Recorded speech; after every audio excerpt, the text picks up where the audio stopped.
a book with 36 chapters and 54 contributors. How do we build transnational dialogue around contemporary photography? How do we get past national and cultural stereotypes?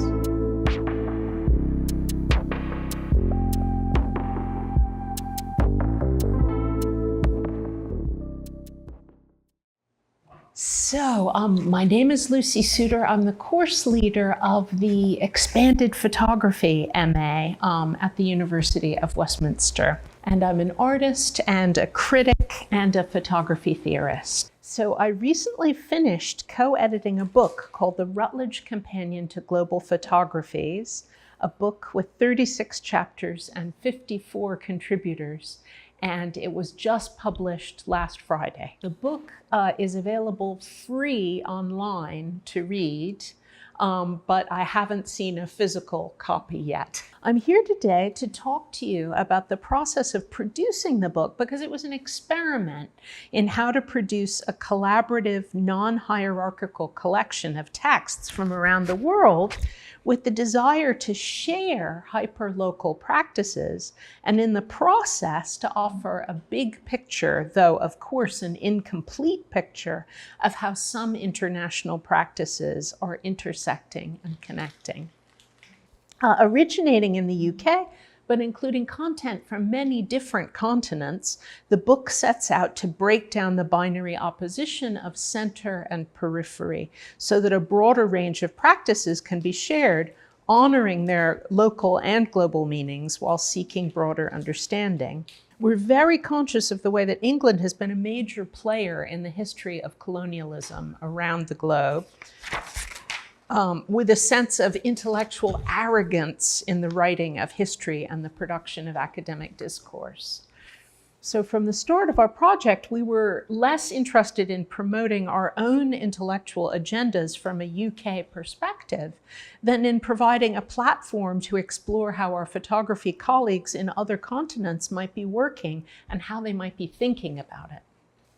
So today, I do not speak as the owner or author of a project that contains 54 contributors, but more as a contributor and promoter of it. So this is just a background image of the kinds of things that people think about if you say global photography, right? The goal of the book was to get beyond some of the more superficial ideas about what global photography looks like, maybe. So here are some of the problems we wanted to address. How do we build transnational dialogue around contemporary photography when there are significant differences in our language, our terminology, our education systems, our cultural frameworks, and our historical contexts? How can we break through these tendencies to understand each other's art in more layered, complex ways that acknowledge both what we share globally and also the local contexts that contributed to the work's original meanings? How do we get past national and cultural stereotypes? One of my own areas of research in the last few years has been translation studies and the hybrid academic discipline of cultural translation. So it's interesting to give this talk with a translator. These relatively new disciplines explore not only how to get the best translation word for word from one language to another, but rather the deeper issues of how to convey meaning across languages and cultures so that those who receive them can use and understand them in a way that is as close as possible to the original intended meaning. It is the role of translators to bridge contexts, to work from dual or multiple fluencies in order to produce new versions of texts that can be useful in new contexts. Translation creates new relationships and understanding. Theorist Homi Bhabha argued that the work of cultural translation involves the movement of subjects rather than objects. So I guess by that I mean like people rather than things, with dialogue and personal experience essential to understanding. Good translation is not just a matter of education, knowledge, and knowing. Sometimes it also involves confusion, humility, and the admission of ignorance. For example, my own book, Why Art Photography, has been translated into several different languages. Some of the translators have avoided asking me any questions and have produced terribly flawed translations, one of which needed to be withdrawn from circulation. Others asked me many questions, revealing their own ignorance of small aspects of Western photography discourse, but at the same time inviting me to consider the ways that the concepts I was expressing were uniquely Western, but might be explained effectively to a non-Western audience using different wording. These considerations fed into my own participation in this project. So the groundwork for the book was laid by a network established during the pandemic.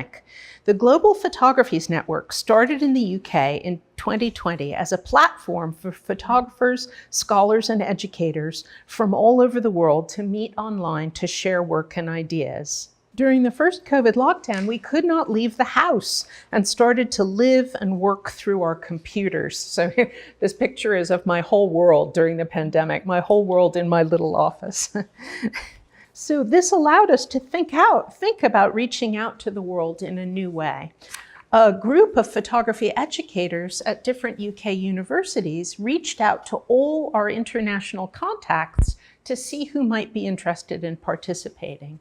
Gradually, the network grew to include artists, scholars, curators, and photography professionals in more and more countries. But this is an aside coming on from what Tayun was saying. We did realize our network was growing in English. And English was not the language, not the first language of most of the participants. But in order for us all to come together, we were speaking English, which partly means our maps onto the map of the British Empire, but also the map of English spreading to other countries that weren't part of the English Empire, but it's a similar kind of map. So the network hosted 2 years of online talks, which took place on Zoom and were open to anyone who wanted to attend, including photography students in many different countries. While the book's 2 co-editors are based in the UK, the 6 sections of the book are edited by scholars from across the international network. These were people who'd participated in the talks program and the discussions around the talks program who wanted to become more involved. These editors had responsibility for commissioning texts and building transnational dialogue around the themes of their own sections. And a variety of contributions, including scholarly essays, interviews, and panel discussions, provide an inclusive platform for both academic and non-academic voices. So the goal has been to create collaborative dialogue across borders at a time when photography is booming in emerging economies all over the world, yet many photographers and scholars outside the established centers of photographic studies are having difficulty getting international exposure. At the same time, this is a moment when universities around the North Atlantic are wanting to decolonize their curriculums and provide a more welcoming and open-minded platform, especially for international students studying outside their own countries. That's all the chapters of the book. It's a really big book. 440 pages. Each section has 6 to 8 chapters around the themes that emerged from the section editors through the talk series and in discussion with Duncan and myself. So now I'm going to talk about the development process, and this is a little bit detailed, but I think it's useful for people thinking about a big project of any kind. The steps of the project included co-editor Duncan Wooldridge and myself. First of all, coordinating a talk series that connected international partners through curiosity and shared interests, and meeting online with the most active participants one-to-one and in both small and larger groups.